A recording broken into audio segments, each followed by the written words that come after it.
Welcome to Smashing Plastic, a video series about awesome board games. My name's Richard and the guy holding the camera there, that's Sean.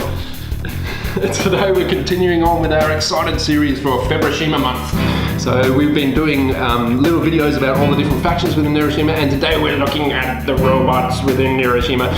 So in May 2020, in the Neuroshima story, the robots reached a singularity and have risen up to take over the world, and these are the guys we're going to have a look at. Let's check it out. So the first faction we're going to look at is the Moloch. Now Moloch's like the main villain of Neuroshima Hex. They're the original robot faction that rose up and blew everything to hell.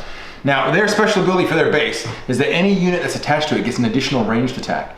And their main strategy is you want to turtle, you want to find a corner in the map, you want to put these ranged units next to your base and just hammer anything that comes close to you. And the signature they get is a lot of high health units. So they get a lot of guys that are really tough, they're going to hammer the heck out of things.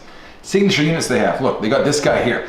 He's got 2 additional health and he's got a shield at the front. So it means you can plant him somewhere and you can just block up a laneway and keep guys from shooting at you and keep melee guys from getting in. Unless they got multiple attacks, it's going to take them ages to get rid of this thing. The second one is this guy. He's the big juggernaut. He's probably their most efficient unit. He's got 2 health. He's really slow. He's initiative 1, but he's got a shield on 3 sides, 2 melee attacks in one direction, and a ranged attack in the other. So he's going to get into a good position to start hurting guys. Another one is these guys here. One thing that Moloch has is they attack in multiple directions, and this is a prime unit for that. Again, shields, again, multiple attacks every direction. These guys are killers. And the last one, probably my favorite, most characterful one, is the clown. The clown's got 2 health, which is kind of cool, and he attacks in 2 directions. Again, kind of nice, but what makes him awesome is he can blow up. He can self-destruct, blow himself up, and all the units adjacent to him. So you can just nuke the whole sections of the map. Boom! Moloch! Boom! So the next army we're going to look at is Doomsday. Now these guys are a sentient defense grid, so if you imagine the beaches of Normandy and all the turrets and bunkers, except the turrets and bunkers have got lasers and rockets all over the place. The power of this base allows you to rotate one of your units once per turn, and the reason why that is because none of the units in this army can actually move because they're all bunkers, which works well for the thing.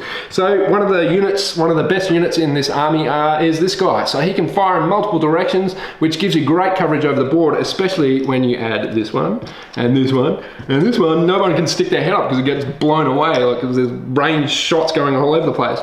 Now these modules, some of the modules in this faction allow you to add the module benefit to any units that are adjacent to any of the other units, so that's really cool as well.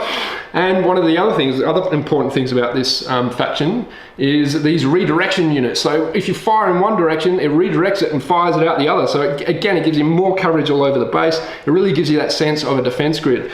So the last army we're going to film is the Smart. Now Smart's like a faction of Moloch that went south chasing the humans, and they got separated from the main grid, got unplugged from the Matrix, and had to develop their own intelligence.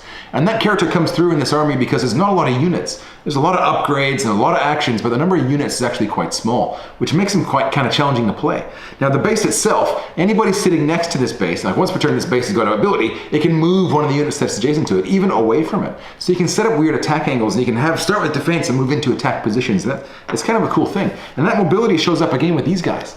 These are little shield units, and you find these a lot in Neuroshima. But these guys have got shields on 2 sides and extra health. But what makes these guys cool is they got a built-in action that lets them move around. So you can position these guys all over the board and try to get good defense angles and good positions. And that position comes in important again because these guys are unique, that you can drop units on top of them. So once they're in a great spot, wham, drop a big heavy unit on top and start carving up your opponent. Now another cool unit these guys have is this guy. They've only got 1 on the deck, so it's cool, hard to get out, but he's an initiative 3 and he shoots in 2 strange angles. But what makes him really special is that when he dies, you put him back in your hand instead of putting him in your discard pile. You still got that weird choice of, when you do your 2-1, draw 3, pick 2, and do you get rid of this guy, do you keep him? But what makes him cool is that initiative 3 means he can pick off some key opponents and open up those attack angles again.